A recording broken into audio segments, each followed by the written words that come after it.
Hi అండి, అందరికీ నమస్తే. టుమారో నవోదయ ఎగ్జామ్ ఉంది కదా. పిల్లలు తీసుకెళ్లాల్సినవి ఏంటో ఒకసారి చూద్దామండి. నాకు తెలిసినంతలో చెప్తున్నాను అంతే. పిల్లలకి హాల్ టికెట్తో పాటుగా Aadhaar card original and xerox కూడా తీసుకొని వెళ్తే బెటర్ అండి. స్మార్ట్ వాచెస్ కూడా మనము ఇవ్వడానికి వీల్లేదు. ఇటువంటి ఎలక్ట్రానిక్ గ్యాడ్జెట్స్ కూడా వాళ్ళు అనుమతి ఇవ్వరండి. కానీ పిల్లలు మనం ఒక వాటర్ బాటిల్ ఇవ్వచ్చు.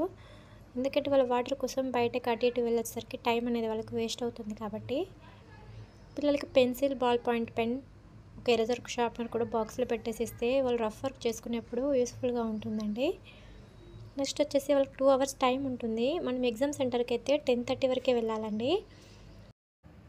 ఇక్కడ హాల్ టికెట్లో సిగ్నేచర్ ఆఫ్ ద క్యాండిడేట్ అని ఉంటుంది కదా, అక్కడ మనం పిల్లలు సైన్ చేస్తే సరిపోతుంది. ఇన్విజిలేటర్ దగ్గర వాళ్ళు సైన్ చేస్తారండి. బుక్లెట్లో కంప్లీట్గా 80 క్వశ్చన్స్ ఉంటాయి. ఏదైనా ఒక క్వశ్చన్ లేనప్పుడు మనం ఇన్విజిలేటర్కి చెప్పాలని పిల్లలకు చెప్పడం ద్వారా వాళ్ళు కూడా రెడీగా ఉంటారన్నమాట. ఏమైనా సరిగ్గా ఉన్నాయా లేవా చూసుకొని ఇచ్చేస్తారు. ఒక 50 మినిట్స్ అయితే మన బుక్లెట్ ఇచ్చేసి ఇన్స్ట్రక్షన్స్ అని చదవమని చెప్తారు. సో అప్పుడే పిల్లలు సరి చూసుకుంటే సరిపోతుందండి. ఏమైనా మిస్టేక్స్ ఉంటే చెప్పడానికి వీలుగా ఉంటుంది వాళ్ళకి. కంప్లీట్ 2 అవర్ ఎగ్జామ్స్ అండి. 1 అవర్లో passages and mental ability complete చేస్తే పిల్లలకు మిగతా టైంలో కనుక వాళ్ళు మ్యాథ్స్ ఎగ్జామ్ చేసుకోవడానికి వీలుగా ఉంటుంది. ఈ 1 అవర్లో బబ్లింగ్ చేయడం కూడా పిల్లలకు కొంచెం టఫ్ అవుతుంది కాబట్టి ఒక 50 మినిట్స్ ఎక్స్ట్రా అయినా పర్వాలేదండి.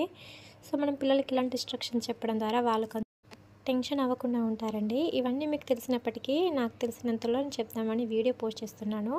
మీకు కనుక ఈ వీడియో నచ్చితే ఒక లైక్ చేయండి అండ్ సబ్స్క్రైబ్ కూడా చేయండి. And thank you for watching అండి. బాయ్.